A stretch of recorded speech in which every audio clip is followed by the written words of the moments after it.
Muy buenas tardes, amigos. Hoy domingo 31 de octubre del 2021. Soy Manuel Rojas, presidente de la Liga Iberoamericana de Astronomía.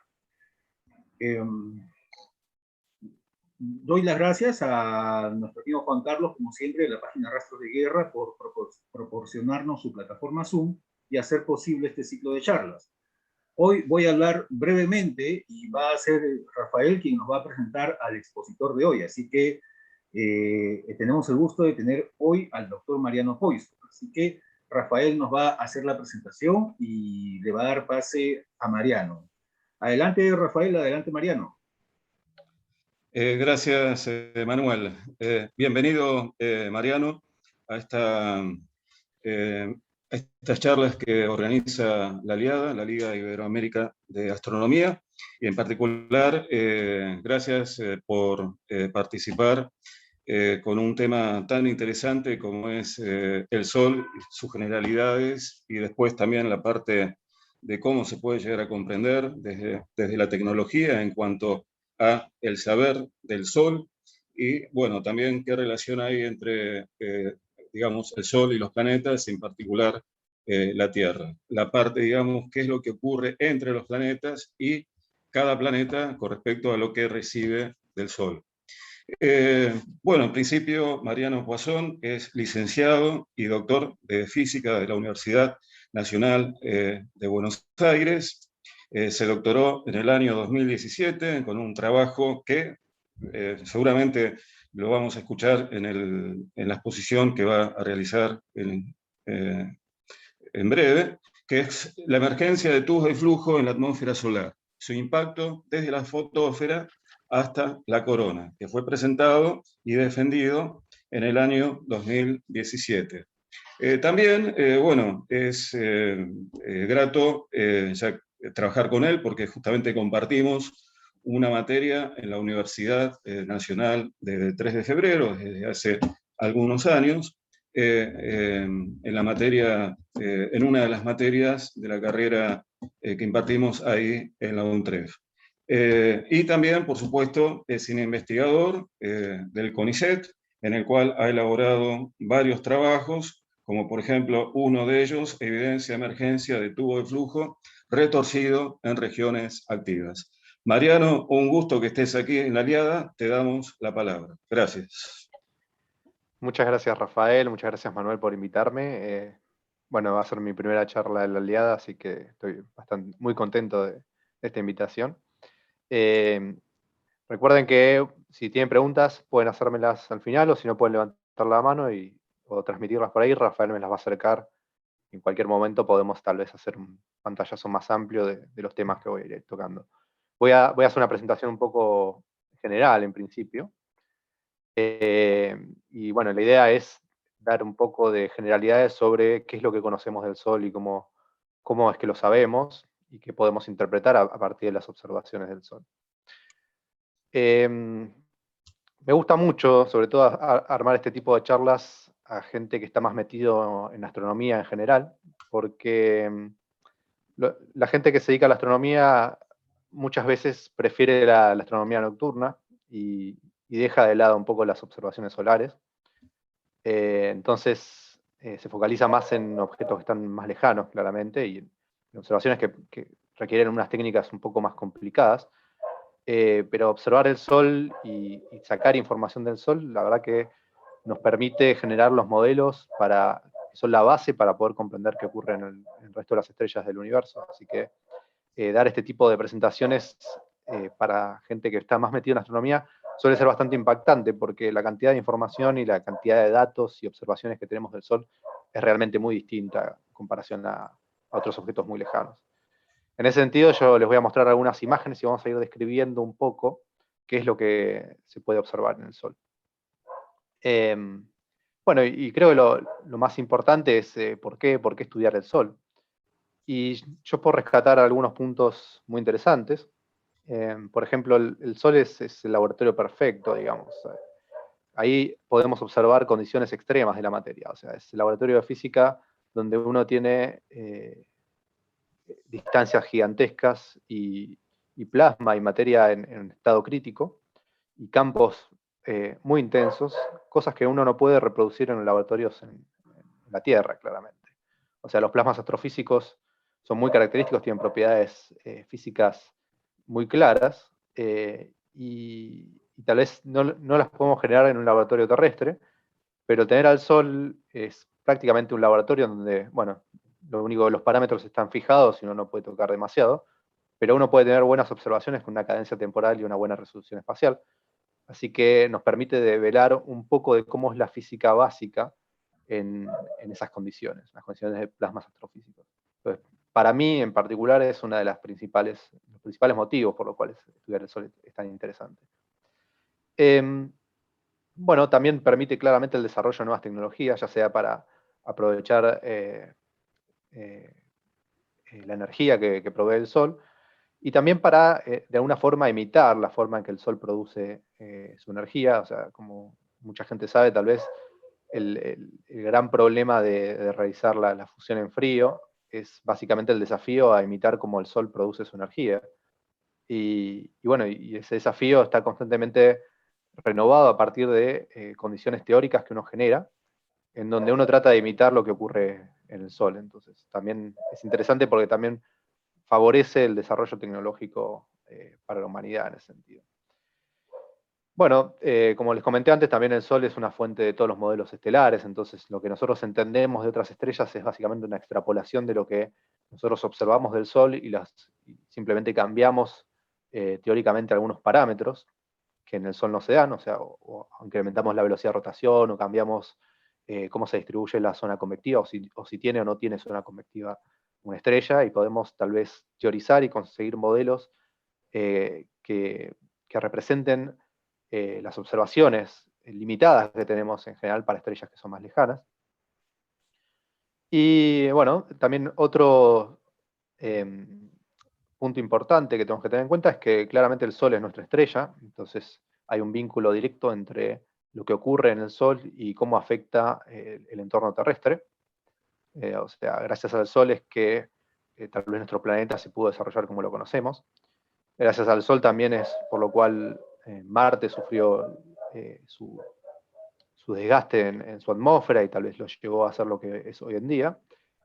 Entonces, conocer el Sol también implica tener noción de cómo va a ser el futuro y la evolución entre esa relación Tierra y Sol, ¿no? Entre lo que el Sol genera y lo que la Tierra recibe y cómo afecta eso nuestra vida cotidiana. Ni hablar de que, bueno, al final voy a comentar que tiene un impacto claro sobre varias tecnologías que tenemos hoy en día. Sobre todo las misiones espaciales y los satélites que tenemos más fuera de la órbita terrestre, y ciertas tecnologías que tenemos incluso en Tierra también pueden ser severamente afectadas dependiendo las condiciones de la meteorología espacial.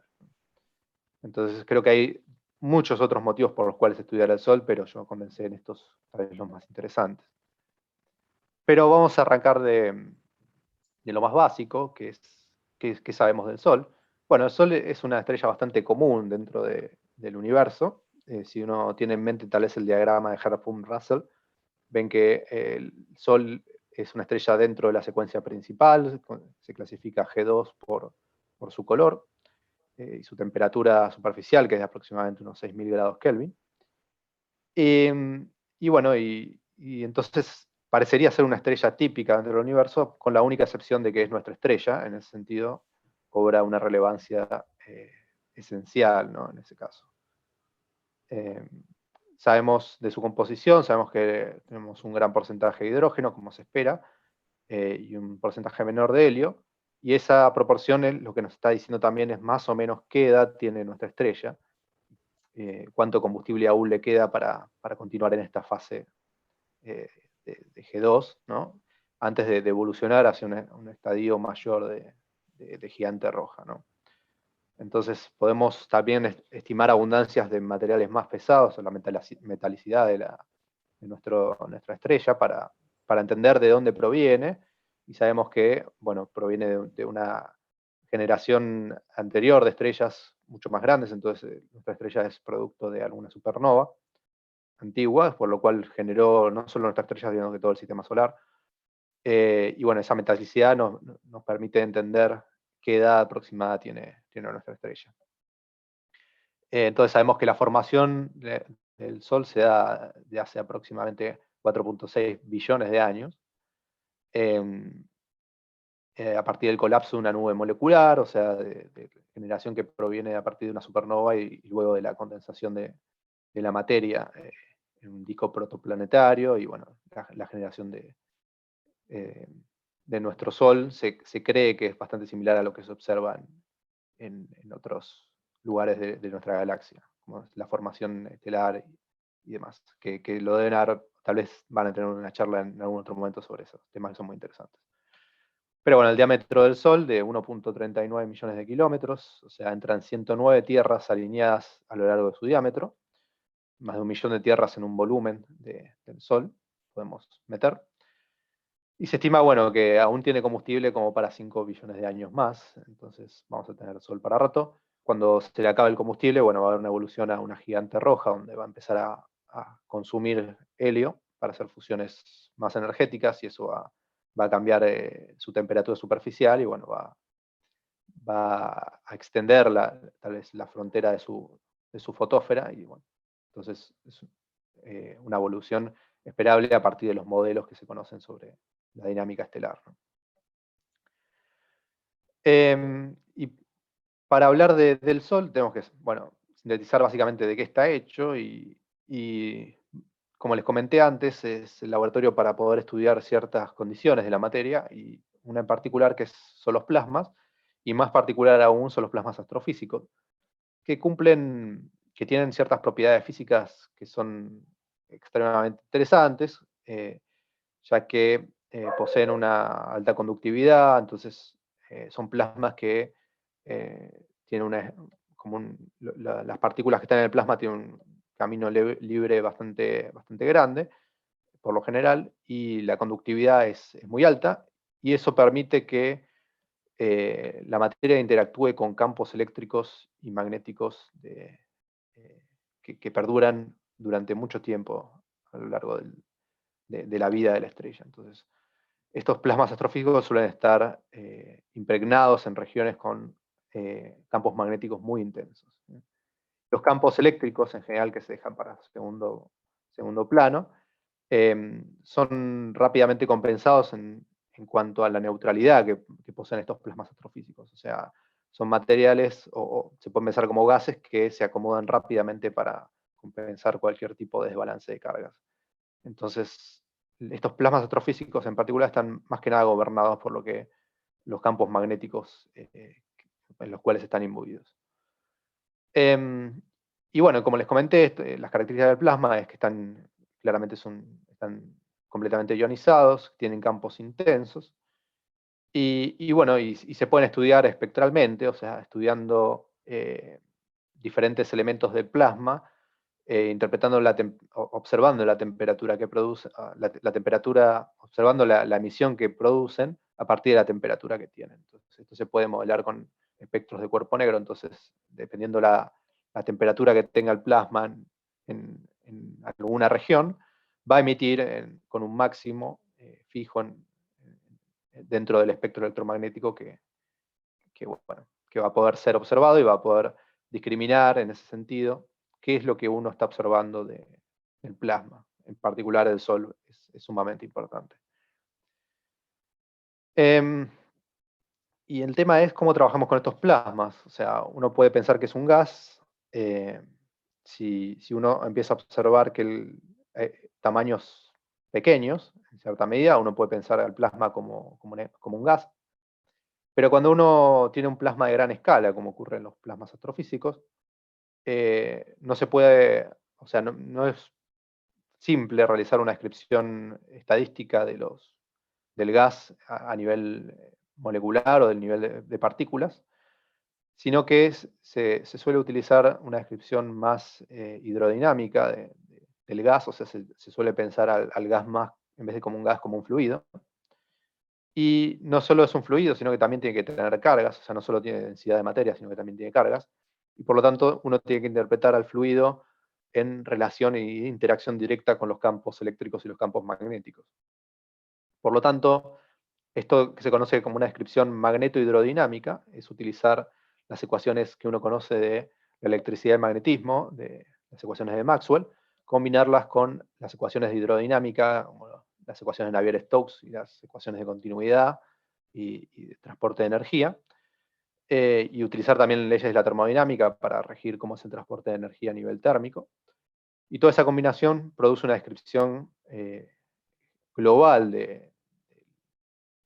del plasma que facilita una interpretación dependiendo de los regímenes en donde uno esté observando. O sea, hay diferentes tipos de plasma que entran en esta descripción magneto-hidrodinámica, y en varios casos, como en el caso del Sol, estas descripciones conviven y puede hacer distintas aproximaciones, y uno puede describir qué es lo que ocurre en el plasma a partir de lo que observa en el movimiento de la materia, o uno puede describir el plasma dependiendo de lo que uno observa a partir de la configuración de los campos. Entonces va a haber distintos regímenes en donde el plasma está gobernado por el transporte de materia, por la masa, y va a haber otros regímenes en donde el plasma va a estar gobernado por los campos, en particular de los campos magnéticos. Y bueno, este es un grupo típico de ecuaciones magnetohidrodinámicas que se utilizan para poder modelar estos diferentes regímenes del plasma.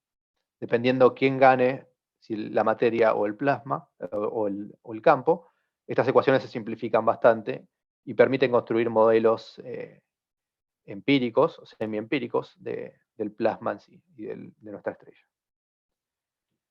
Pero bueno, vamos directo a la descripción solar. Podemos analizar primero lo que sabemos del interior solar. Estas descripciones del interior solar se construyen no solo a partir de modelos, de modelos de atmósfera solar, sino también se construyen a partir de algunas observaciones que se conocen como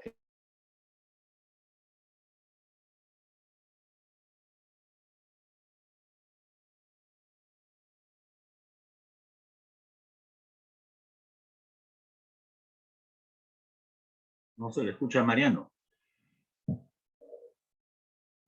Entonces, lo que ocurre es que uno puede analizar cómo se propagan ciertas ondas de materia y cómo estos rebotan a diferentes, o sea, analizar qué frecuencia tienen, ver con qué velocidad viajan, y puede estudiar cómo es que estos rebotan en diferentes capas del interior solar y son emitidos nuevamente hacia la fotosfera, donde uno los puede llegar a detectar. No solo eso, bueno, también conocemos más o menos la relación que hay entre la masa y el brillo de la estrella y la temperatura de la estrella, entonces podemos tener una idea más o menos de los radios y qué tan, cómo son las capas que componen nuestro interior solar. Sabemos o entendemos que el Sol tiene un núcleo donde se realizan las reacciones nucleares, donde se produce la fusión de hidrógeno a helio, y que esta reacción es básicamente para que el Sol no se siga calentando, dado que tenemos un colapso gravitatorio que compite contra estas explosiones termonucleares que expulsan la materia hacia afuera. Entonces el Sol es básicamente un gran equilibrio entre una compresión gravitatoria y, bueno, y la producción de esta energía en el núcleo que expulsa o trata de alejar un poco la materia para que no haya un colapso. Entonces, las reacciones termonucleares que ocurren en el Sol, en el interior solar, en el núcleo, básicamente cumple la función de que el Sol no siga calentándose, ¿no? Que no aumente las densidades y la presión dentro del Sol de forma abrupta, como ocurre en otros objetos más compactos, tal vez. Y bueno, ese núcleo es donde tal vez se produce la energía, y dependiendo cómo sea el transporte de esa energía hacia las partes exteriores del Sol, se definen otras regiones. Podemos definir la zona radiativa, que es una región donde la energía es tan densa que el transporte de materia en sí no es eficiente, sino que la energía se transporta en base a fotones o en base a radiación electromagnética, estos fotones van de alguna forma, tienen un camino libre muy corto, entonces rápidamente son absorbidos y remitidos constantemente en ciertos patrones y caminos que pueden ser aleatorios. Entonces un fotón producido en el núcleo puede no escapar de la zona radiativa en un tiempo razonable, sino que puede tardar millones de años. Pero bueno, ellos esos fotones de alta energía que se producen en el núcleo van depositando su energía en la zona radiactiva, que lo mantiene a una alta temperatura. El núcleo tenemos alrededor de 15 millones de grados y bueno, la temperatura se va difundiendo hacia la zona radiactiva en forma de fotones. Y es tan densa la zona radiactiva que se entiende o se conoce que esta región rota de forma rígida con el Sol, que no es lo que ocurre en las capas exteriores o las siguientes capas que están más alejadas de esta zona. O sea que hay un cambio en cómo es que el Sol rota respecto a la zona radiactiva y la zona convectiva, que es la que sigue en cuanto a cómo es el transporte de energía. Y esa región no está dibujada acá, pero se conoce como la tacoclina, que es una región que cobró una relevancia muy importante en los últimos 60 años tal vez, en donde los modelos de dínamo solar, que son los modelos en los cuales se describe cómo se genera el campo magnético solar y cómo se reconfigura el campo magnético solar, cumple un rol fundamental para eso. Pero bueno, entonces hay una región de transición que se conoce como la tacoclina entre una rotación que es rígida en principio en la zona radiactiva y una rotación que es diferencial en la zona convectiva. ¿Qué es la rotación diferencial? Básicamente es una rotación que depende de la latitud, eso quiere decir que el Sol rota más rápido cercano al ecuador que hacia los polos. Entonces tenemos una rotación solar en el ecuador de unos 27 días terrestres aproximadamente, y esa velocidad de rotación es más lenta a medida que uno se aleja de los polos. Pero bueno, la zona convectiva, además de caracterizarse por esa rotación diferencial, que también tiene un perfil de altura, digamos, que varía a medida que uno se aleja del interior solar, también posee distintos grados de celdas convectivas. Eso quiere decir que en algún punto el transporte de radiación deja de ser lo más eficiente, y lo que empieza a ser más eficiente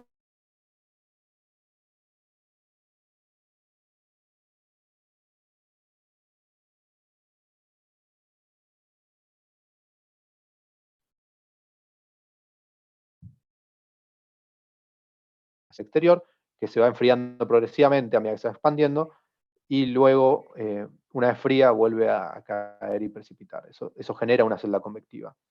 Y la zona convectiva entonces está producida con esas subidas y bajadas de material que se produce a diferentes alturas o a diferentes radios, y que tiene distintos tamaños. A medida que uno se aleja del interior solar, las celdas convectivas empiezan a ser más pequeñas en sentido. Hasta que uno puede observar sobre la fotosfera solar cómo es el tamaño típico que uno tiene para la convección a esas alturas, ¿no? Bien. Pero bueno, luego está lo que nosotros sí podemos observar del Sol de forma directa a partir de los fotones, que lo vamos a interpretar como la atmósfera solar, y que la superficie, o tal vez la capa más baja de la atmósfera solar, corresponde a la fotósfera, que tiene ese nombre porque más del 99% de los fotones que nosotros recibimos y la luz de la estrella que nosotros recibimos provienen de ahí. Y esa fotósfera tiene una temperatura media de 6000 grados Kelvin, como dijimos, y que se caracteriza por observar estos patrones de celdas convectivas. O sea, nosotros podemos ver, nos acercamos, vemos como pequeñas celdas en donde el material más caliente es el que está brillando y está emergiendo hacia afuera, y vemos delimitados líneas más oscuras que rodean a cada una de las celdas, donde es el material frío que está precipitando nuevamente hacia el interior solar. La fotósfera es lo más interesante, tal vez porque tenemos observaciones más directas desde la Tierra, ya que emite en luz blanca, o sea, dentro del rango del visible, y también está caracterizada por presentar lo que conocemos como manchas solares, que tal vez es uno de los fenómenos más conocidos o más interesantes del Sol, en primer lugar. Luego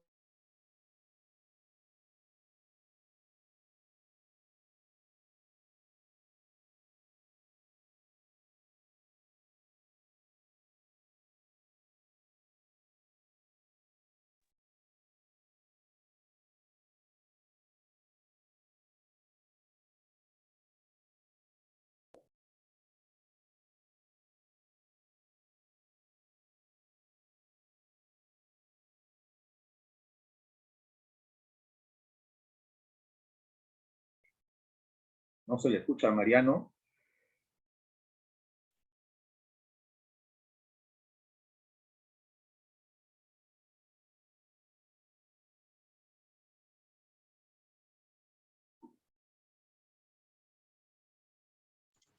Sí, ¿qué tal? Vamos a guardar un ratito a ver qué pasa. No sé si nos estás escuchando, Mariano. Eh, Ahí está, a ver, Mariano.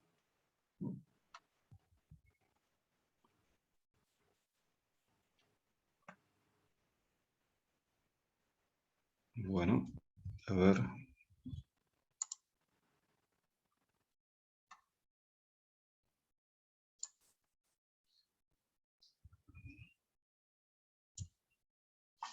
A ver, eh, voy a comunicar, voy a tratar de comunicarme con él de alguna forma, porque por lo visto, o bien se cortó, evidentemente, por lo visto tuvo un inconveniente.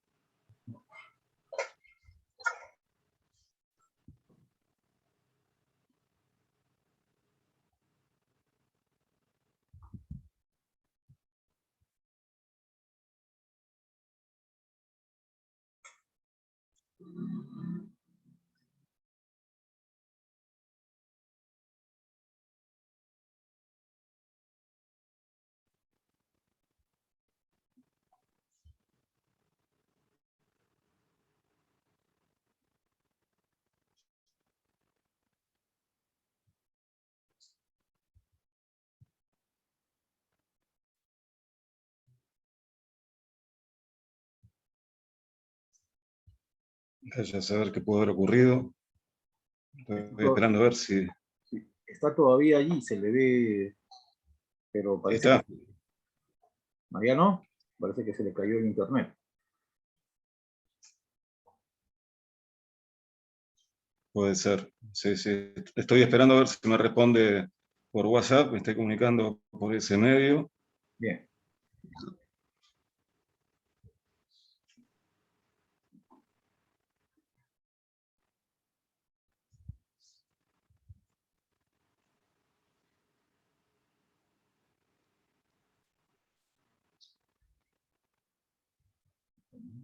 Voy a pausar un momento la grabación.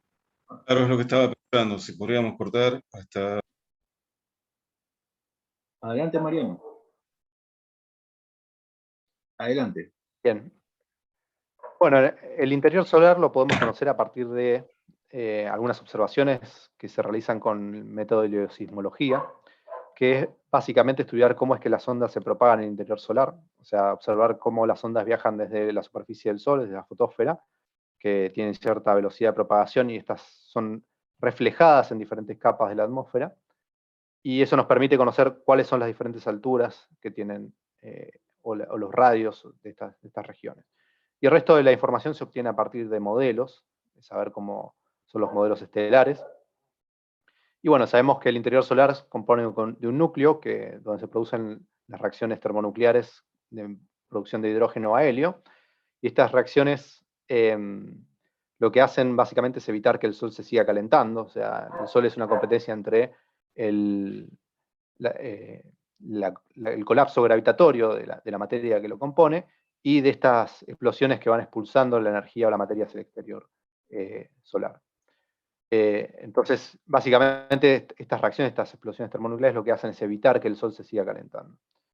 Ahí se produce la energía, y esa energía es transportada hacia el exterior por diferentes mecanismos, y en particular sobre la zona radiactiva, el transporte se da por medio de radiación, eso quiere decir que son fotones energéticos, rayos gamma, los que transportan energía hacia las diferentes capas, y esos fotones son rápidamente absorbidos por la alta densidad que tiene la zona radiactiva y son emitidos nuevamente, con lo cual la radiación de esos fotones va siendo transportada lentamente hacia la zona.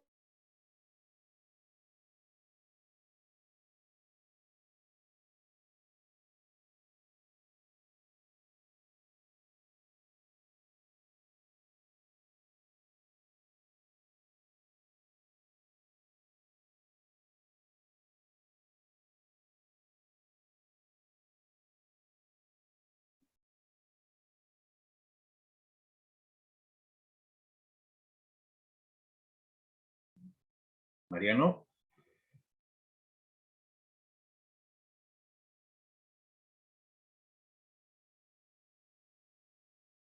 Hay problemas de conexión, parece.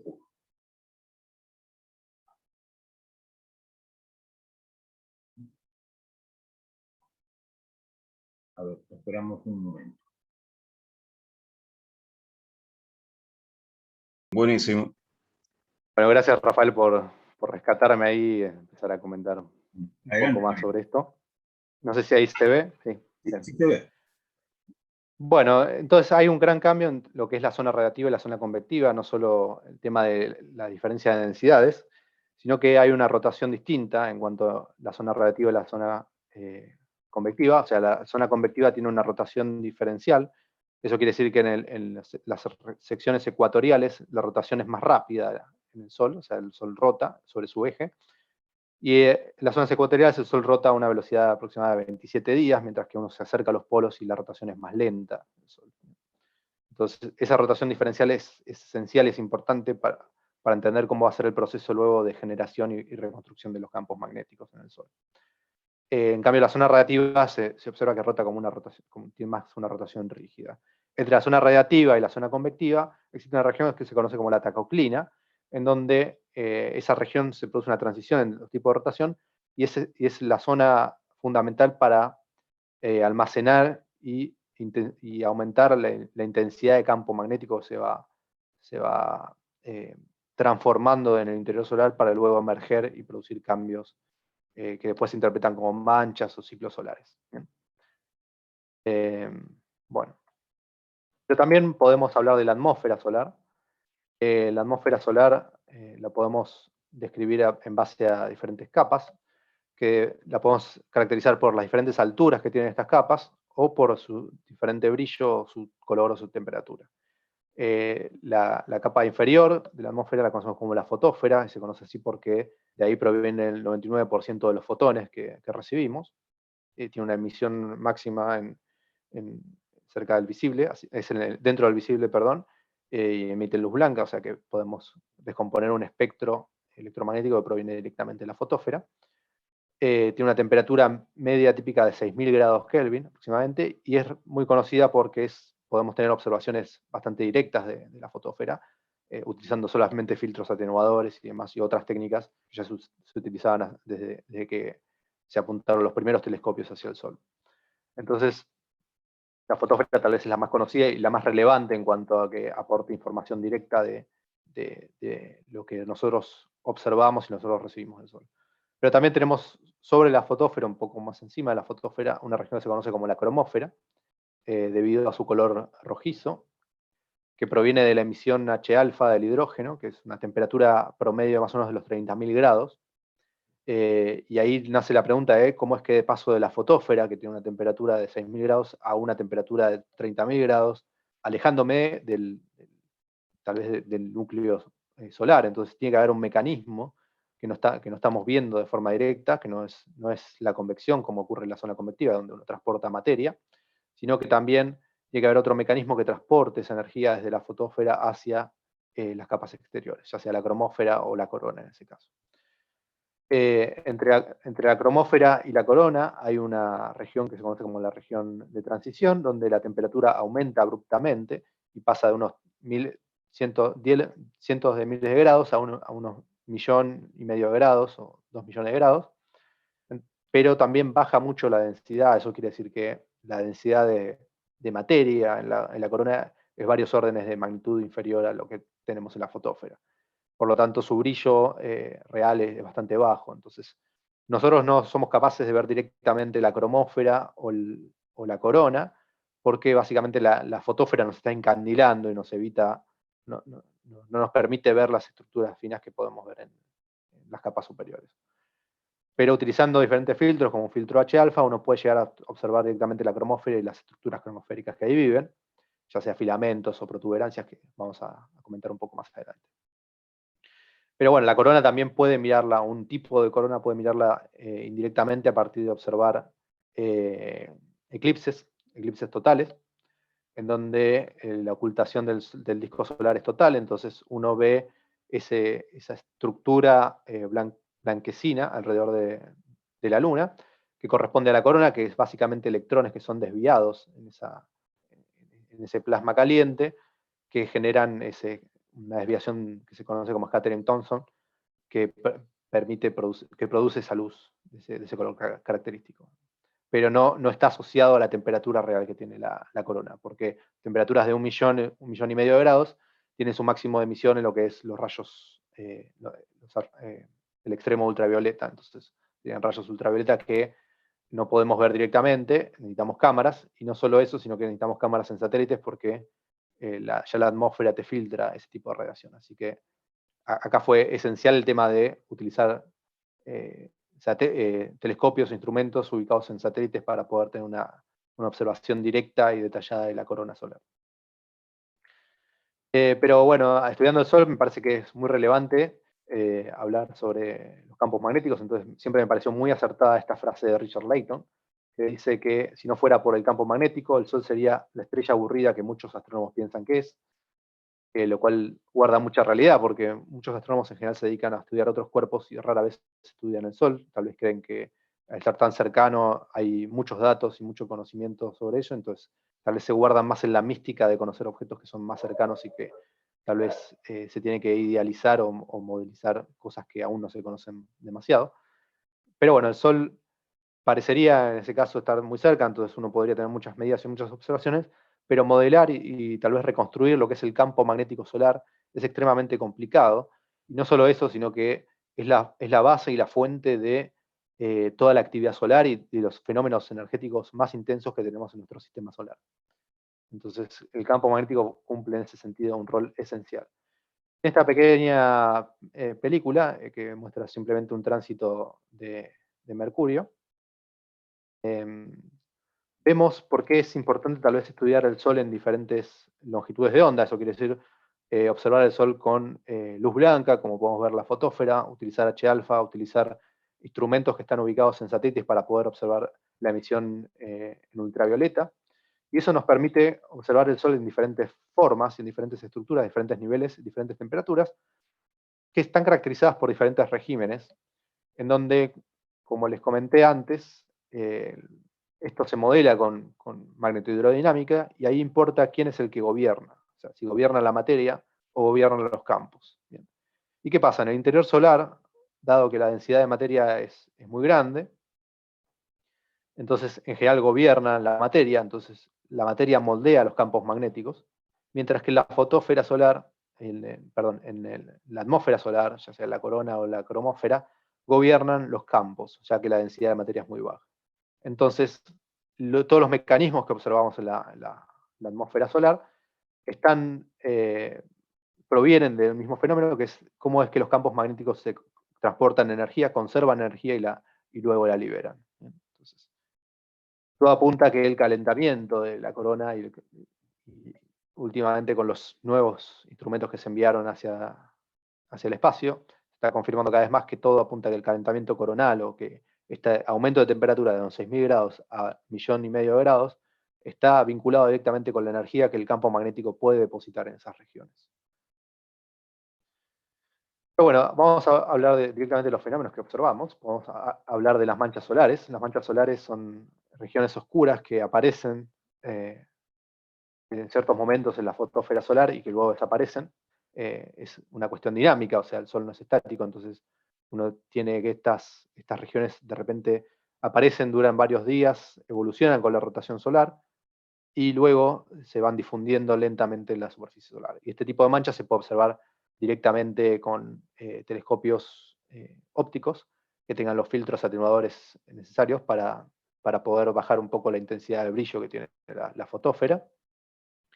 Y estas regiones se ven más oscuras básicamente porque están más frías que el entorno, que tiene una temperatura de aproximadamente 4.500 grados. Eso no quiere decir que estén frías, pero están más frías que los 6.000 grados típicos que tiene la fotósfera.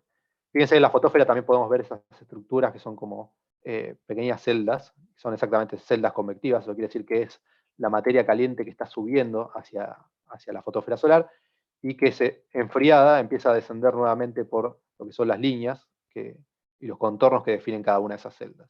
Entonces, en la fotósfera se caracteriza por tener esta granulación, muy característica de la fotósfera, y cada tanto poder observar estas lindas manchas solares, que están caracterizadas por una zona intermedia que se conoce como la penumbra y una zona bien oscura que se conoce como la umbra, y esa umbra puede también tener puntos brillantes. Responden a material caliente que está emergiendo desde el interior solar y que se filtra entre las estructuras de estas manchas. Bien. No hablé aún de qué están formadas estas manchas, pero también se las suele conocer como regiones activas. O sea, lo interesante del Sol es que uno tiene diferentes nombres para las mismas cosas dependiendo con qué esté observando o qué tipo de luz esté observando en ese momento. Entonces, en luz blanca observamos manchas, pero si observamos en ultravioleta esas mismas regiones, o observamos un mapa de campos magnéticos o la fotósfera, vamos a ver otras cosas. Y el conjunto de esos fenómenos que observamos sobre las manchas se conoce como las regiones activas. ¿Bien? Y cuando uno observa regiones activas a otras temperaturas, ya sea a nivel de la cromósfera, como tenemos acá, o a nivel de la corona, como tenemos en amarillo, esto es a nivel de la fotósfera, uno va a observar diferentes estructuras. A nivel cromosférico uno ve estructuras que brillan fuertemente, y a nivel coronal uno observa los típicos arcos coronales, que son estructuras cerradas, definen como una especie de arcos, que lo que está observando no es el campo magnético, sino que está observando cómo es el trazo del campo magnético. O sea, el campo magnético no es algo que observamos directamente, es simplemente una construcción teórica que uno hace para identificar cómo es interacciones de tipo magnético en esas regiones. Y es como, por ejemplo, pensar en la gravedad. Uno no observa la gravedad, uno la percibe a partir de las cosas que interactúan con la gravedad. Bueno, lo mismo ocurre con el campo magnético. Uno la percibe a partir de las cosas que interactúan con el magnetismo. Y las cosas que actúan con el magnetismo es básicamente las partículas cargadas, en este caso el plasma ionizado que compone al Sol, ¿no? Entonces, estas partículas cargadas que componen al Sol sienten la influencia del campo magnético y son atrapadas dentro de esas líneas de fuerza magnética y son transportadas a lo largo de esas líneas. Entonces, uno lo que ve no es el campo magnético, sino que ve el plasma caliente que está siendo dirigido por esas líneas de campo magnético. Entonces es importante este régimen donde gobierna el campo magnético, porque acá el campo magnético está moldeando cómo es la forma de la materia y cómo es la forma del Sol en ese caso, o del plasma que lo compone. Entonces,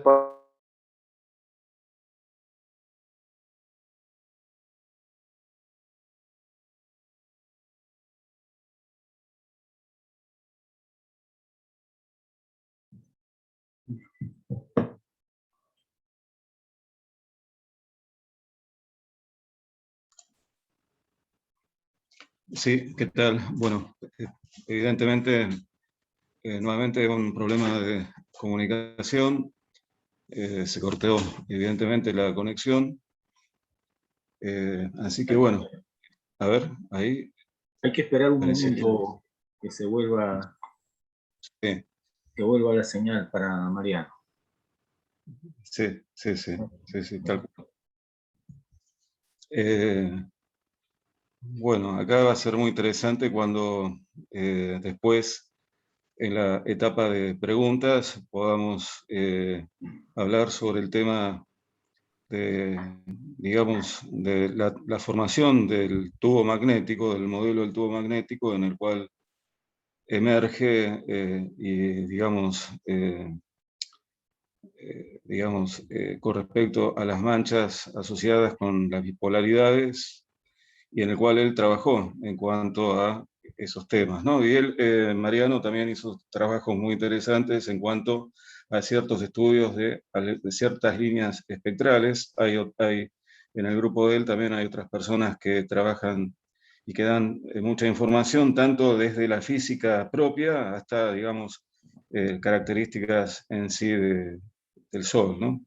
Así que bueno, el tema el estudio del magnetismo solar y en particular de estas zonas muy activas, eh, va a ser interesante que después de cualquier cosa con respecto a las preguntas o él mismo pueda seguir explayando.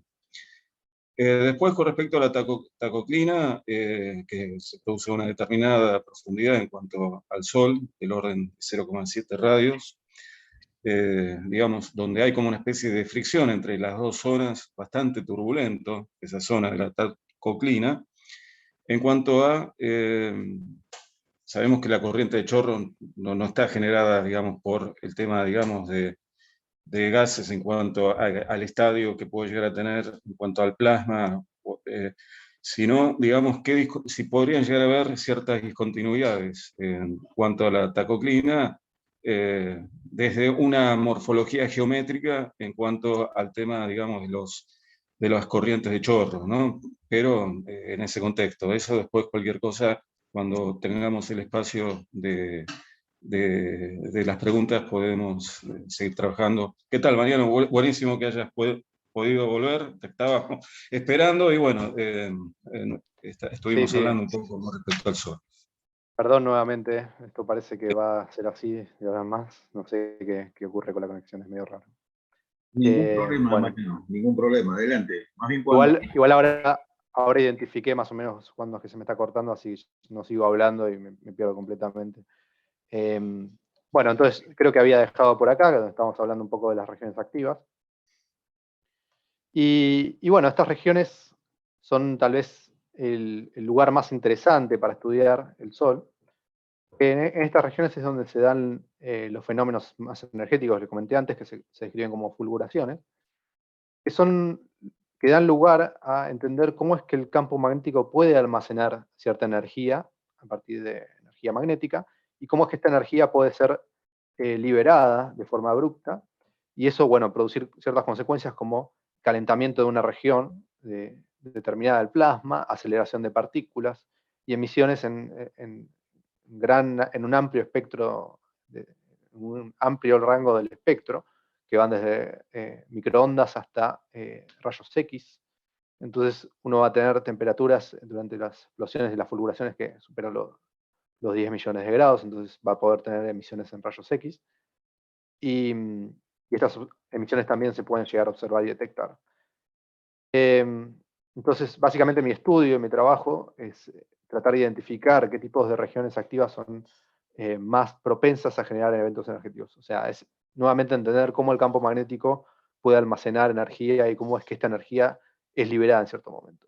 Y tal vez la analogía que más me gusta para entender eso es pensar en ciertos momentos cómo es que se libera energía al tener, por ejemplo, una banda elástica, ¿no? Uno tiene una pequeña banda elástica de goma, y si uno enrolla la banda elástica de goma progresivamente, uno de alguna forma va almacenando energía en forma de tensión, ¿no?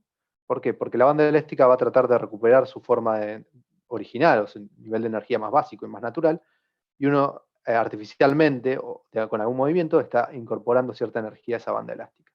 Cuando uno libera esa banda elástica y uno permite que se produzca una relajación, y esa liberación de energía genera fricción y calor, y bueno, y movimiento y desplazamiento, lo mismo puede pensar con el campo magnético. La interacción entre el plasma y el campo magnético en el interior solar puede ser muy compleja. En ese caso, el plasma es lo que domina, la materia domina sobre el campo, entonces esa turbulencia que existe en el interior solar puede producir que los campos magnéticos se empiecen a enrollar, como esta bandita elástica, y pueden producir estructuras de campo magnético que sean realmente muy complejas.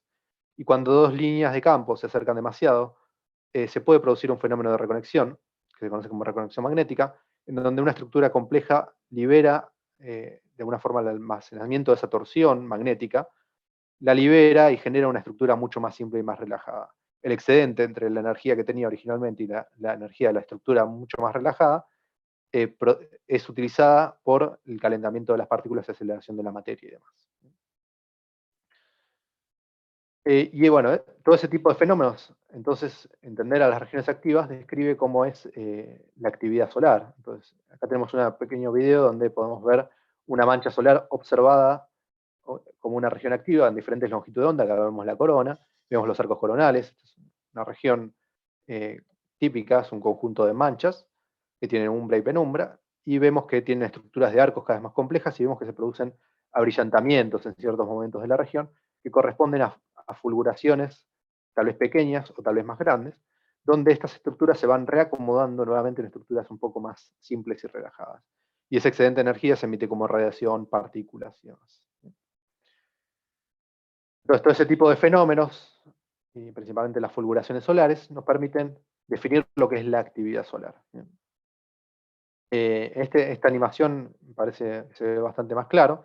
Se ve como al principio esta estructura de arcos magnéticos tenía una configuración mucho más complicada, y luego de una gran liberación de energía se produce una expansión y una relajación de estos arcos, una estructura mucho más simple.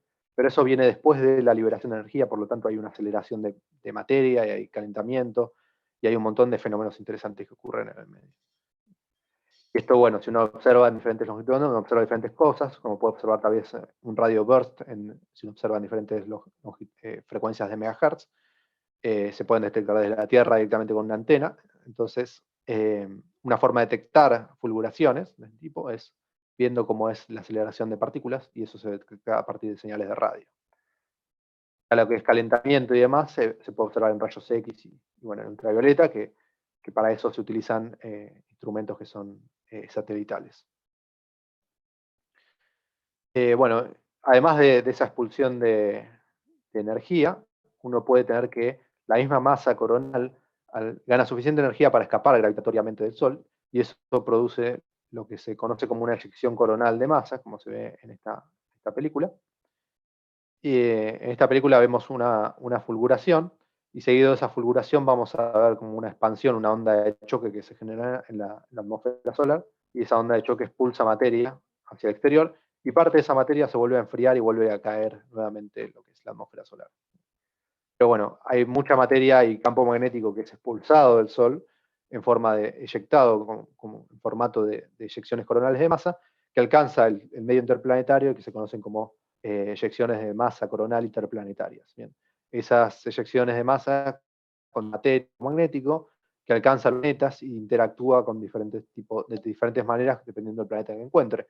Si encuentra Marte, que no tiene una magnetosfera natural, entonces su interacción con la atmósfera marciana va a ser mucho más directa, mientras que si se encuentra con la Tierra, la interacción va a ser más de tipo magnético.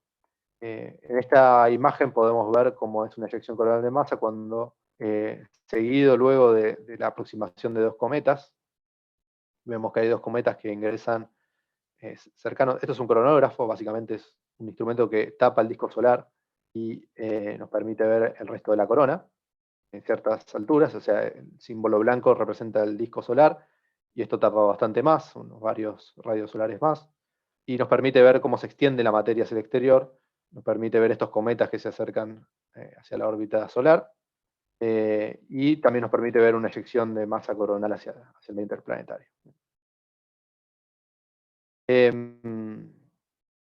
Pero bueno, como les dije, estos fenómenos de liberación de energía pueden producir lo que conocemos como tormentas solares o tormentas geomagnéticas, si alcanzan en ese caso la Tierra, y básicamente se produce esa liberación de energía y de materia que viaja por el espacio, y esa materia no solamente contiene materia, sino que también contiene campo magnético, y ese campo magnético puede reconectarse e interactuar con el campo magnético terrestre de la siguiente manera: se produce un choque al principio y una compresión en lo que se conoce como la magnetocola del campo magnético terrestre, y esa compresión genera una reconexión y permite precipitar electrones o cargas del medio del entorno terrestre hacia los polos terrestres, donde el campo magnético se acerca más a la atmósfera, ¿no?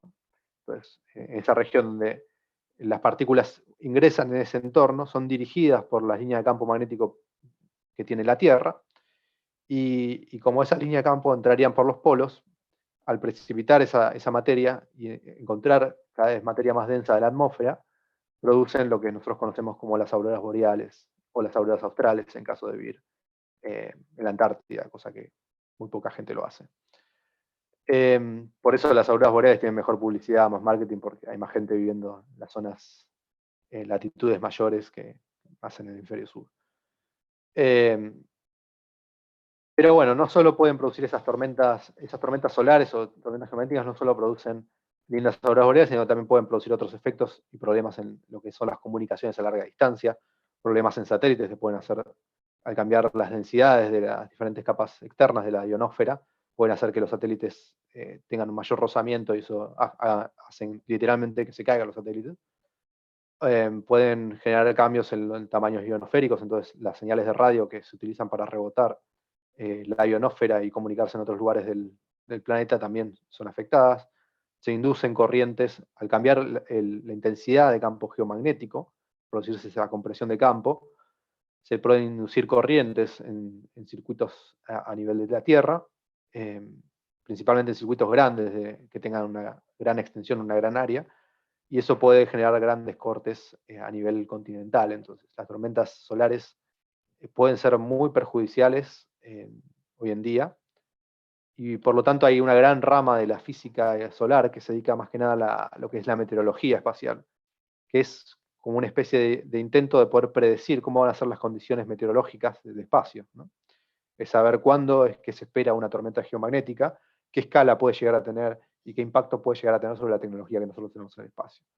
Cada vez se vuelve más popular porque hay cada vez más misiones involucradas en el espacio, no solamente los viajes turísticos que pueden hacer a partir de ahora con SpaceX o con la empresa de Jeff Bezos, sino que también hay otras misiones como que utilizan señales de GPS o de posicionamiento que también pueden ser afectadas durante fenómenos de tormentas geomagnéticas. Entonces, acá entra en juego un gran vínculo entre qué es lo que nosotros podemos observar en el Sol con una anticipación bastante rápida. O sea, nosotros podemos identificar regiones activas, podemos identificar si esas regiones activas son propensas a producir eventos energéticos y de qué escala, y podemos anticipar si esos eventos energéticos que se producen pueden llegar a interactuar con la Tierra directamente. Entonces, la meteorología espacial abarca desde lo que nosotros observamos en el Sol hacia lo que nosotros interpretamos y detectamos a partir de instrumentos que tenemos en Tierra, ¿no? O sea, detectar cambios en el campo geomagnético o observar el índice auroral para ver qué tan intensas son las auroras, o poder medir diferentes precipitaciones de partículas y campos magnéticos.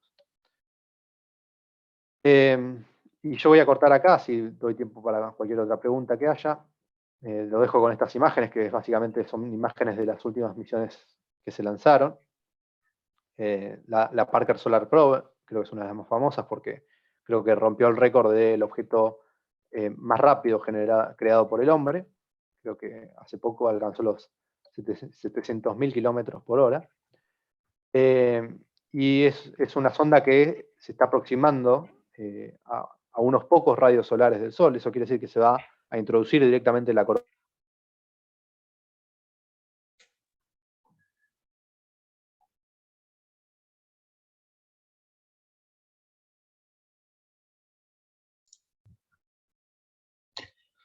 Bueno, ¿qué tal? Vamos a esperar nuevamente, seguramente que se va a comunicar rápidamente Mariano. Bueno, ya prácticamente está finalizando el trabajo, pero que se puede extender en preguntas o comentarios, o que explaye más algún tema que a alguno les pueda llegar a interesar, como por ejemplo, doy como ejemplo, bueno, la formación de las manchas solares o el recalentamiento de la corona solar, qué causas o qué procesos pueden llegar a generar que la corona solar tenga una temperatura muy elevada, qué relación puede llegar a tener con la cromósfera, o bien qué relación puede llegar a tener con el congelamiento de las líneas del campo magnético en relación a la presión en esa determinada región. Bueno, me imagino que en un momento nuevamente... Ahí está. ¿Qué tal, Mariano?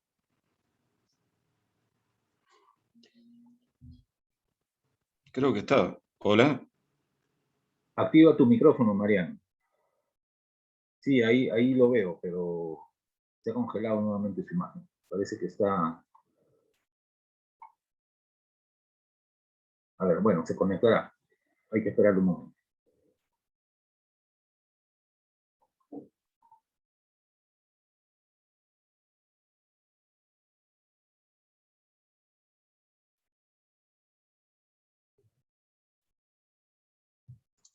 Sí, ahí está. ¿Qué tal, Mariano? Te volvemos a escuchar.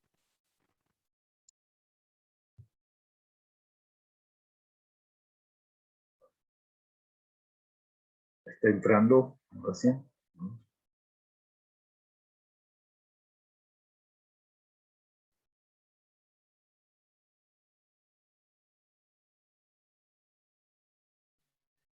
Bueno, ahí está. Ahora creo que va a funcionar un poco mejor. Ahí me conecté a otro lado. A ver si esto sigue funcionando. Bueno, pero justo creo que terminé, así que estamos bien para poder continuar con las preguntas, si quieren. Yo ahí terminé ya mi presentación. Sí, Rafael. Bueno, hola, ¿sí se escucha? Sí, Sí, te escucho, Rafael. Perfecto. Bueno, muy interesante la charla, Mariano. Justo en el momento que se produjo el corte, les comentaba a las personas presentes, bueno, que si quieren llegar a extender algún tema que has desarrollado, o bien alguna pregunta relacionada con, por ejemplo, tu trabajo en relación a, bueno, los tubos magnéticos que cuando te había hecho la presentación al principio, o las lenguas magnéticas, por ejemplo. Y, y bueno, entonces vamos a invitar al público presente. Hay algunas preguntas en el chat, pero si quieren levantar la mano y hacer preguntas, bienvenido. sí, hay una opción de levantar la mano, por favor. Ponen levantar la mano donde está el botón reacciones, abajo a la derecha. Reacciones, allí ponen levantar la mano y le habilitamos el micrófono. A ver, vamos a darle pase a Daniel Cabezas. Ha levantado la mano. Daniel, activa tu micrófono, por favor.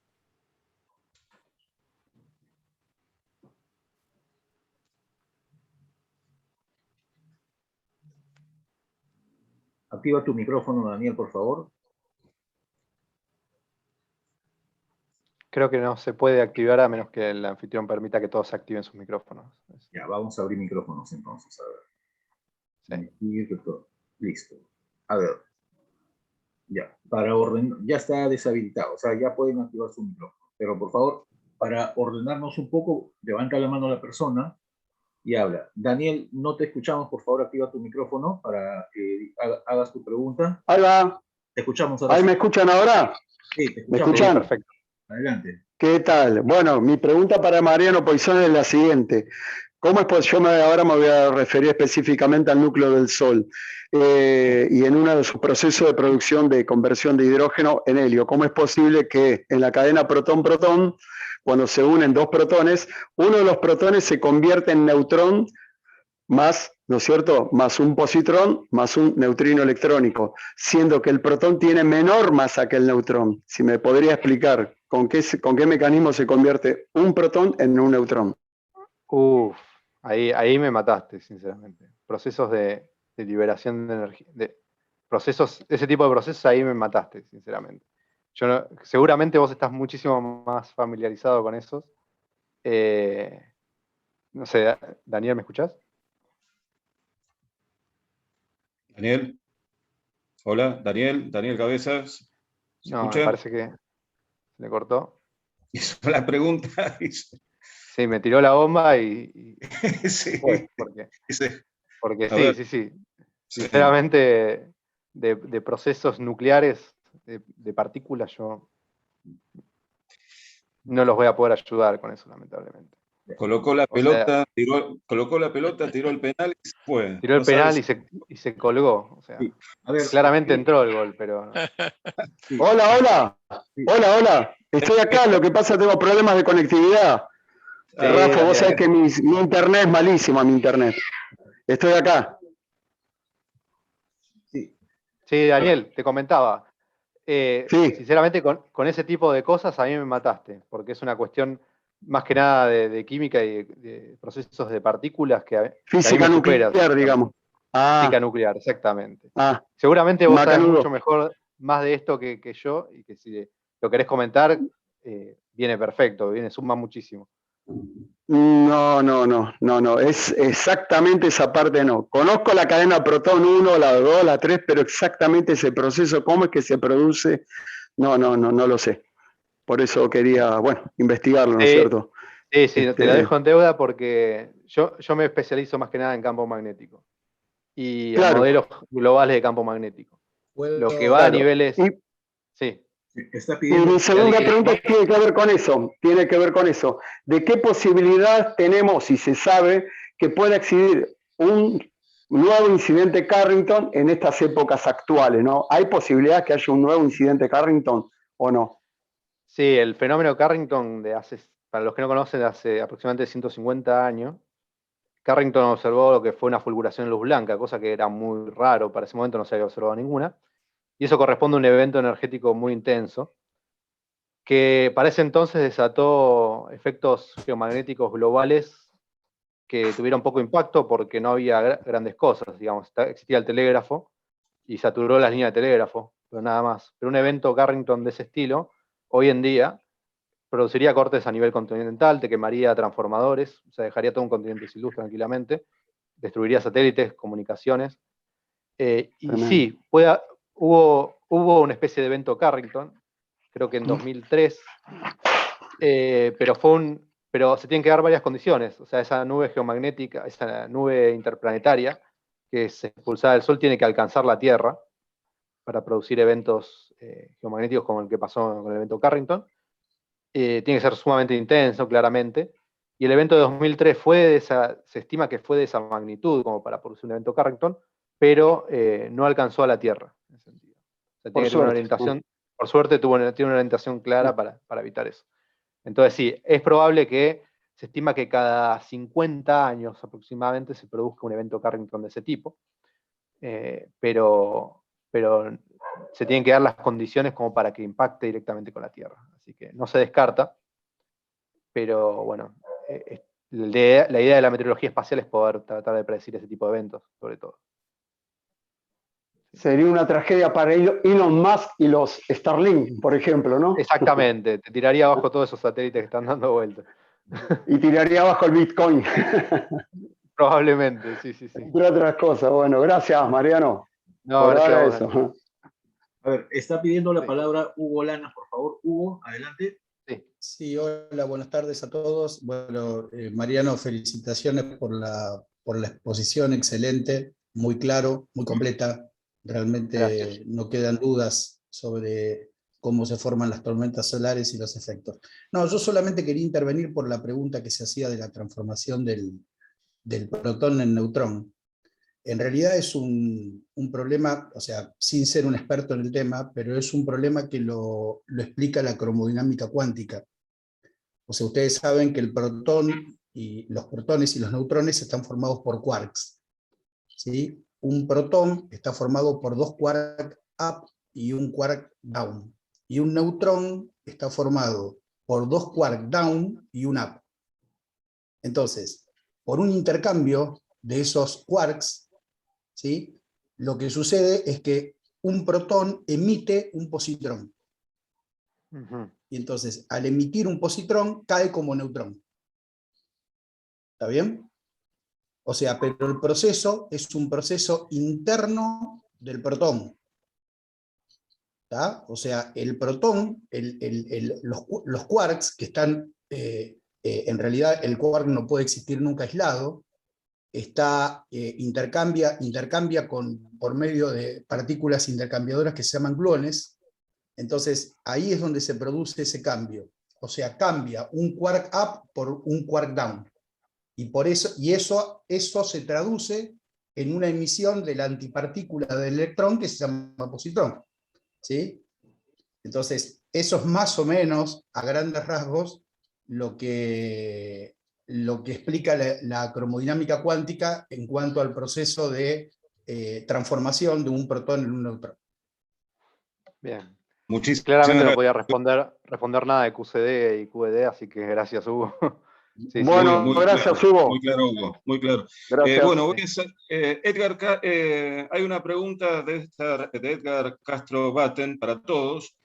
¿Podés extender el papel de la tacoclina como generador del campo magnético solar? Sí, es una buena pregunta. Sí, no tengo ninguna animación cargada, pero vamos a tratar de explicarlo así. La tacoclina está ubicada entre lo que es la zona radiativa y la zona convectiva. Y cumple un rol fundamental, ¿por qué? Porque el tipo de rotación que tiene la zona radiativa es más bien rígida, mientras que la zona convectiva rota de manera diferencial. Eso quiere decir que rota más rápido cerca del ecuador que los polos. Bien. Y yo les dije que en el interior solar domina la materia. Eso quiere decir que los campos magnéticos son moldeados y transportados y arrastrados hacia donde la materia vaya. Si la materia va hacia un determinado lugar, los campos magnéticos, debido a una condición que tienen los plasmas astrofísicos, se conoce como congelamiento de la línea de campo. Si el campo va para un lado, la materia tiene que ir para el mismo lado. Y si la materia va para para un lado, el campo magnético lo tiene que seguir. Entonces están congelados, están pegados entre sí.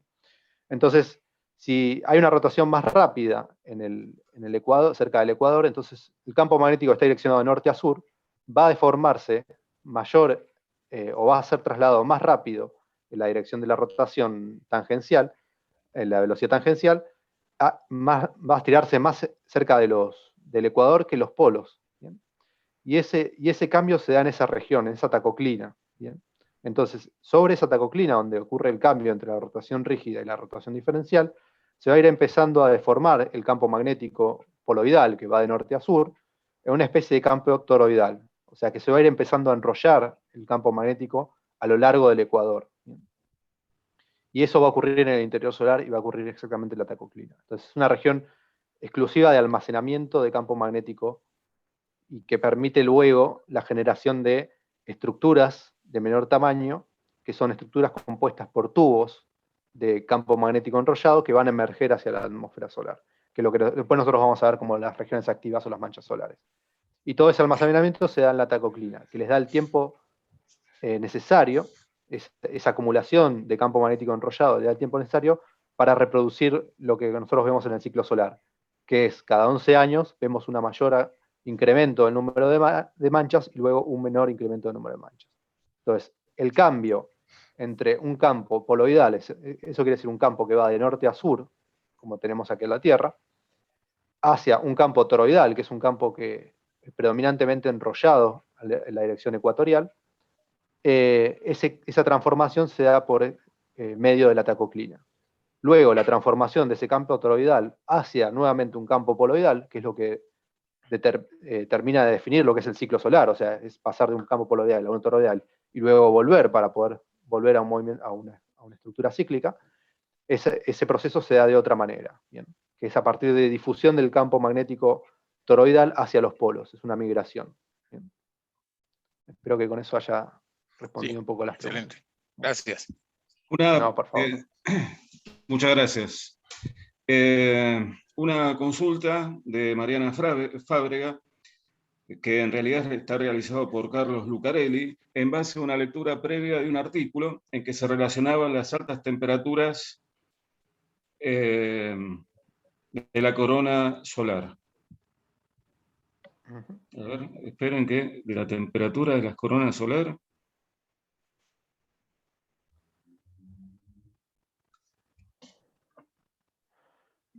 Mariana Fábrega, ¿te encontrás ahí?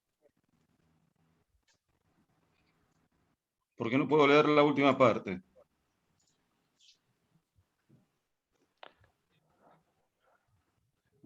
Hola. Mariana Fábrega. Ahí leí la pregunta. Creo que era, se relaciona a las altas temperaturas de la corona solar producidas por el sonido provocado por la vibración de las partículas en la superficie solar. Sí, hay muchos modelos para tratar de explicar cómo es que la energía se deposita en la corona. O sea, uno necesita, como bien dijimos, hay diferentes mecanismos de transporte de energía, ya sea por radiación en la zona radiactiva, por convección en la zona convectiva. Y ahora, bueno, ¿qué es lo que deposita su energía, transporta su energía intacta del interior solar hacia la corona solar? Había muchas preguntas y muchas interrogantes, y que recién ahora se está empezando a descubrir. Había un montón de modelos.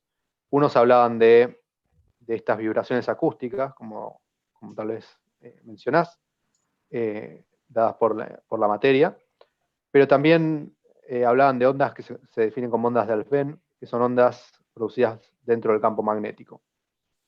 O sea, se descartó un poco de que la temperatura de la corona venga por movimiento de partículas en sí, sino que es más bien una vibración del campo magnético. O sea, es como transportar energía por medio de una soga que uno va agitando. Entonces, los movimientos, las ondas que viajan por esa soga, pueden depositar su energía en diferentes regiones, particularmente si esas sogas corresponden al campo magnético, puede depositar su energía en la corona.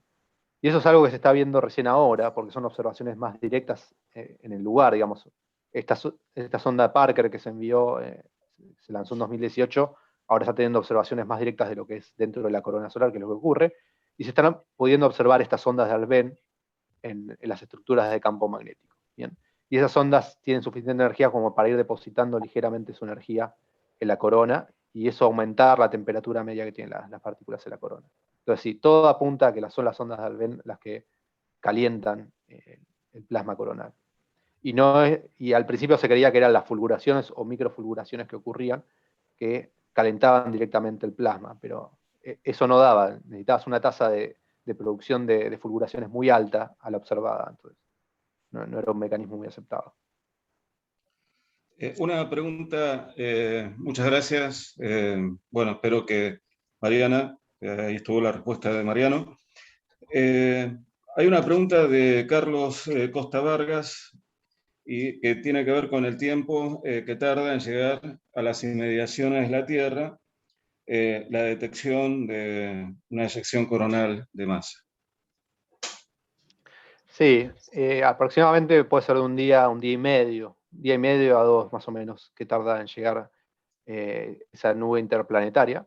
O sea, uno observa claramente los efectos de las fulguraciones 8 minutos luego de que ocurrieron en el Sol, porque es lo que tarda la luz en viajar cuando uno observa tal vez las señales puede ser en radio, detectar en radio burst, o directamente observar en ultravioleta, y demás puede observar prácticamente instantáneo el efecto de una fulguración, pero la llegada de la siguiente CME o eyección coronal de masa puede demorar un par de días. Y eso es lo que se vio en el evento Carrington, de hecho, que los índices geomagnéticos, o sea, las mediciones en tierra, luego de haber sido observados esta explosión en luz blanca, ocurrieron un día y medio después de las observaciones de Carrington. Entonces, ese es el tiempo que nosotros podemos anticipar. Pero aún así podemos anticipar mucho más, porque nosotros podemos tener una región activa que nace y recién a los 2 o 3 días produce un evento energético. Entonces, si nosotros tenemos bien conocidas las regiones activas y las estudiamos con detalle y podemos llegar a predecir si estas regiones activas son propensas a producir eventos grandes, cosa que es básicamente lo que hago, es estudiar las regiones que son cada vez más complicadas o que tienen mayor enrollamiento de este campo magnético. Entonces, a eso se les asigna un patrullaje especial para poder identificar rápidamente cuando producen una eyección coronal de masa. Entonces, se podría anticipar fácilmente de 3 días ante un evento de grandes proporciones.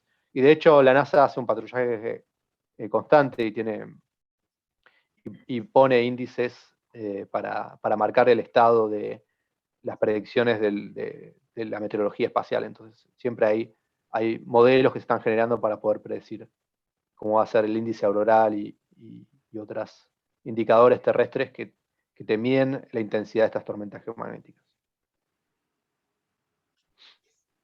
Perfecto. Manuel, ¿hay tiempo para algunas preguntas más? Sí, por supuesto. Más bien, si no hay más preguntas, yo quisiera hacer una pregunta, si me permiten.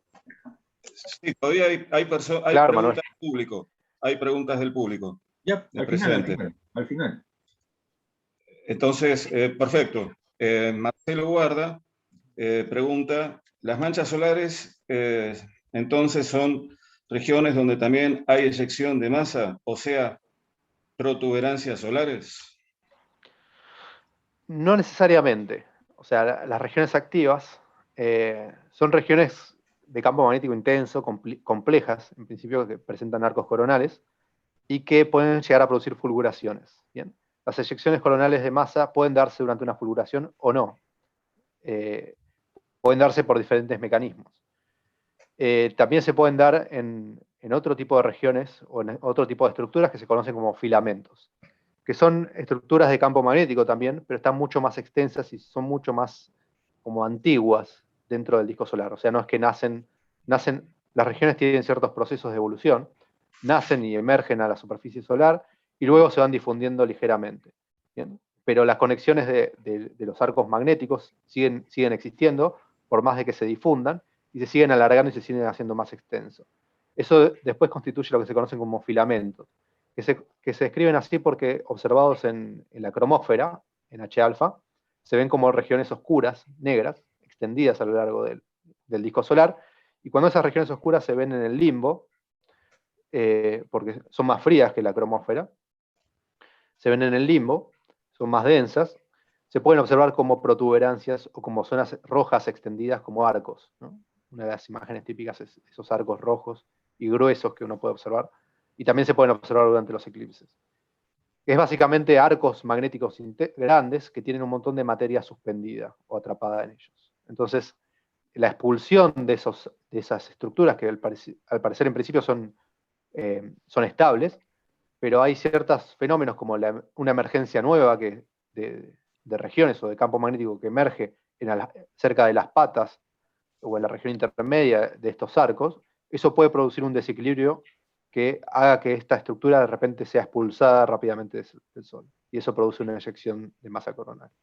Eso sin la existencia de que, o sea, la materia misma no proviene de la región activa, sino que proviene de esa estructura filamentaria que ya estaba y que era más antigua en el Sol, en principio estable. Así que esas estructuras también pueden generar eyecciones coronales de masa. Buenísimo. Muchas gracias, Mariano. Acá, bueno, mucha gente, como por ejemplo Mariana Fábrega, agradece la explicación. Daniel Mendecini, excelente charla. Bueno, en general también,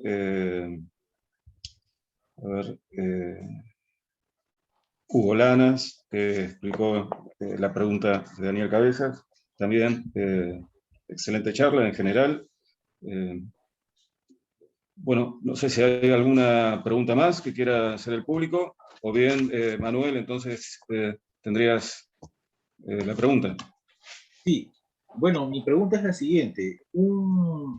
Una expulsión o eyección de masa coronal tan grande como el evento Carrington de 1859, creo que fue, ¿qué tiempo dura? O sea, ¿hay posibilidad, digamos, que esto suceda en el lado del Sol que no mira a la Tierra, que la rotación, digamos, ocurre cada veintitantos días, 28 creo?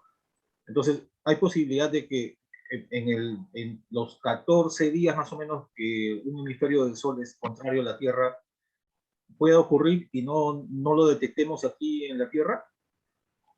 Sí, sí, claramente, puede ocurrir. De hecho, por eso es que se creó en algún momento la misión Estéreo, que es una misión desarrollada por la NASA, en la cual puso 2 naves extra, además de una nave que tenía observando directamente en un punto lagrangiano hacia el Sol, la misma dirección de la Tierra. Puso 2 naves, una que se anticipa a la rotación solar y una que va retrasada respecto a la rotación, con lo cual esas 2 naves permitían tener una vista estereoscópica del Sol. Entonces podíamos llegar a ver regiones que estuviesen del otro lado, que no están apuntando directamente hacia la Tierra. Y sí, claramente, las regiones y estos eventos pueden ocurrir en cualquier momento y pueden ocurrir principalmente en las regiones que no observamos el Sol. Pero lo que sí sabemos es que para que ese evento Carrington o que esa explosión impacte contra la Tierra y genere los cambios abruptos que podrían ser muy perjudiciales, tiene que estar en la línea de la visión. O sea, esa nube, esa materia, esa nube interplanetaria tiene que viajar directamente de la Tierra hacia el Sol, entonces tiene que tener una velocidad que vaya directamente hacia la Tierra. Entonces, todo evento que ocurra del lado que no vemos no va a afectar para nada el entorno terrestre en ese sentido.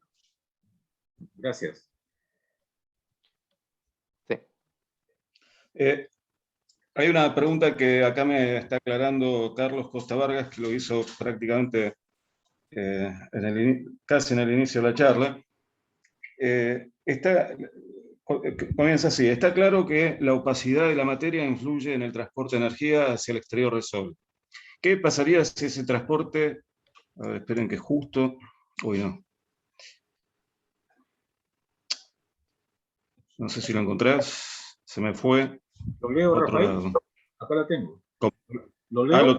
Sí, lo podrías terminar. Sí, gracias. Dice, la pregunta es, está claro que la opacidad de la materia influye en el transporte de energía hacia el exterior del Sol. ¿Qué pasaría si ese transporte no se enlenteciera? Me imagino, o se retardara, bueno, ¿no? ¿Cómo cambia la frecuencia de la radiación emitida para que al exterior del Sol se emitan todas las longitudes de onda del espectro electromagnético?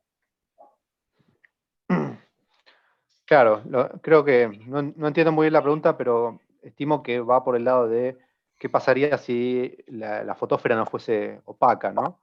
O sea, es como que en ese sentido nosotros podríamos tratar de ver estructuras que están en el interior solar.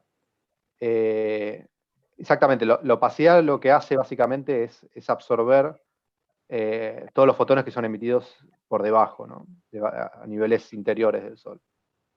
Entonces sí, tal vez no podríamos generar una imagen clara de una estructura a una única temperatura porque tendríamos que utilizar filtros para observar a temperaturas fijas, eso es lo que pasa. Dado que podemos usar la aproximación de cuerpo negro, podríamos interpretar que el Sol estaría produciendo todo el espectro completo. Nosotros tendríamos todo el espectro completo visible, lo cual sería muy, muy complejo, claramente tendríamos demasiada información. Y el problema de eso, que es algo que ocurre realmente con la fotósfera ya de por sí, es que dependiendo de la longitud de onda que uno observe, uno puede estar observando a diferentes alturas, o ver una combinación de diferentes alturas en el Sol. Al igual que ocurre en la corona, tal vez, uno no está observando una estructura, una superficie, sino lo que uno está observando, uno observa la radiación que recibe, es toda la columna de materia que está emitiendo a esa temperatura, ¿no?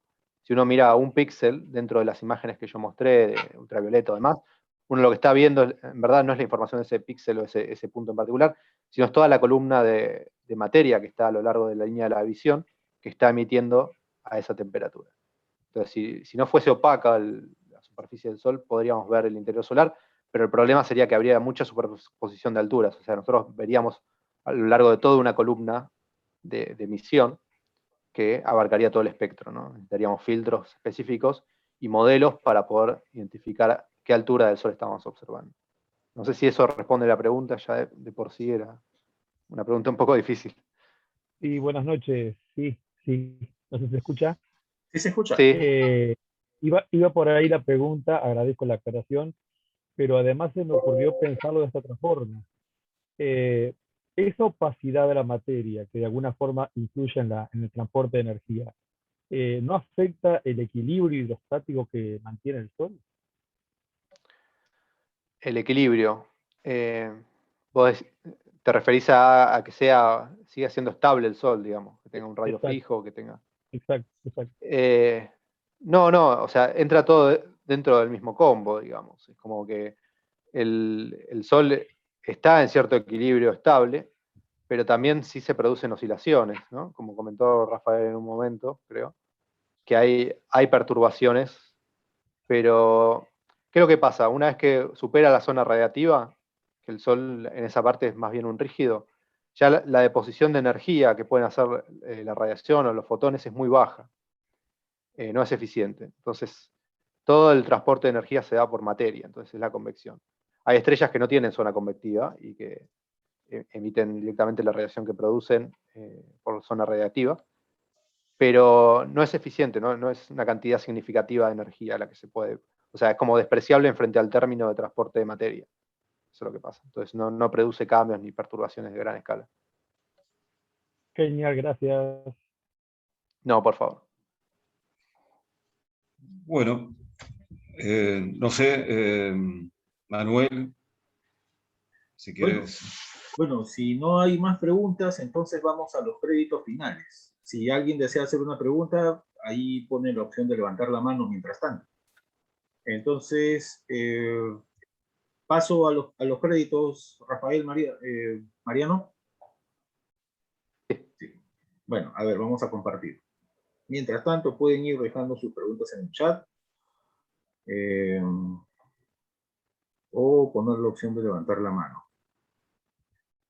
Bien, vamos a ver acá. ¿Alguien me puede confirmar si se ve el logo de la aliada? Sí. Sí, perfecto. Bien, muy bien. Bueno, entonces agradecemos a Mariano y a Rafael por esta charla y también a nuestro amigo Juan Carlos Flores, quien todas las semanas, semana a semana, desde ya hace 2 años, nos presta desinteresadamente su plataforma Zoom. Y como saben, Juan Carlos es creador de esta página Rastros de Guerra, que es una página de historia militar peruana y sudamericana muy interesante que siempre les recomiendo ver. Al ratito les voy a mostrar su página. Y bueno, y como ya es costumbre aquí en La Aliada, nosotros siempre otorgamos un diploma o un certificado al exponente, y hoy este diploma va para el doctor Mariano Poisson, que se lo vamos a enviar a su correo, agradeciéndole por la gentileza de haber aceptado la invitación a dar esta interesante charla, que estoy seguro nos ha gustado a todos. Mariano, unas palabras, por favor. Sí, muchas gracias Manuel, muchas gracias Rafael por la invitación. La verdad que disfruté mucho de la charla a pesar de los contratiempos, pero bueno, es lindo poder encontrar una comunidad que esté no solo tan interesado en los temas de astronomía en general, sino que también esté tan bien informada como para generar tan buenas. La verdad que las preguntas fueron muy buenas, y eso quiere decir que de alguna forma mi comunicación tuvo cierto eco y cierta respuesta que me ayudó. Así que muchas gracias a ustedes por la invitación y a todos por haber participado de esta charla. Gracias. Y bueno, y Sí, también queremos... gracias. Gracias, Mariano. Sí, hemos disfrutado de esta muy interesante charla, y agradecemos a todos los que han participado de la misma e interactuado con interesantes preguntas, y bueno, muchísimas gracias. Bueno, y también hay aquí el diploma correspondiente para Rafael, por haber también estado de moderador en este coloquio. Rafael, te vamos a enviar tu diploma a tu correo, así que también te agradeceríamos unas palabras. Bueno, muchísimas gracias por este certificado, y bueno, la verdad que, como decía Mariano, digamos, en general se tratan temas de muchísima importancia en el mundo de la astronomía, pero generalmente en cuanto al tema solar, muchas veces está como, no digo restringido, pero sí como ciertamente minimizado en cuanto a las charlas o la difusión. Por supuesto que la hay, pero bueno, es muy interesante esta apertura, y en particular en la Aliada, en cuanto a la información respecto del Sol que nos dio Mariano. Muchas gracias. Gracias. Y también para los asistentes que deseen su certificado de participación en esta charla, pueden solicitarlo al correo charlas.liada@gmail.com. A ver, repito, charlas.liada@gmail.com. Andamos atrasados con los certificados de un par de charlas, pero ya nos vamos a poner al día esta semana, así que igual envíen su solicitud de certificado con su nombre y le estaremos enviando en unos días. Y esta charla llega, por supuesto, como todas las semanas, gracias al trabajo de la sección Charlas Liada, que está a cargo del profesor Jorge Coglan, que no ha podido venir hoy día, y bueno, y este servidor Manuel Rojas. Así que vamos a quitar esto y nos vamos a ver un rato acá. Vamos a ver, les quiero mostrar, bueno, esta charla está siendo grabada por si acaso, como todas las charlas que damos todas las semanas, y la subimos en unas horas al canal Liada TV de YouTube. Ahí están todas las charlas de este ciclo 2021 y del ciclo pasado 2020. Así que allí tienen el archivo de charlas completas para que puedan verlas, compartir, si desean descargarlas, ¿no? No hay ningún inconveniente con eso. Y también les quiero mostrar la página o el canal de YouTube de la página Rastros de Guerra, quien es nuestro auspiciador para este ciclo de charlas. Allí también hay varios videos sobre historia militar peruana y sudamericana, algunas entrevistas, y les recomiendo mucho esta página, que puedan entrar a su video, le pongan un me gusta, un like, también para ayudar al sostenimiento de Rastros de Guerra, y por supuesto para que Juan Carlos nos pueda seguir prestando su plataforma Zoom. Bueno, y también aquí Juan Carlos es autor de este libro Crónicas y Testimonios de los Veteranos de la Guerra del Pacífico, que se puede comprar en versión digital o en versión papel a través de Amazon. Así que también les recomiendo mucho y estarían apoyando así al sostenimiento de la página Rastros de Guerra.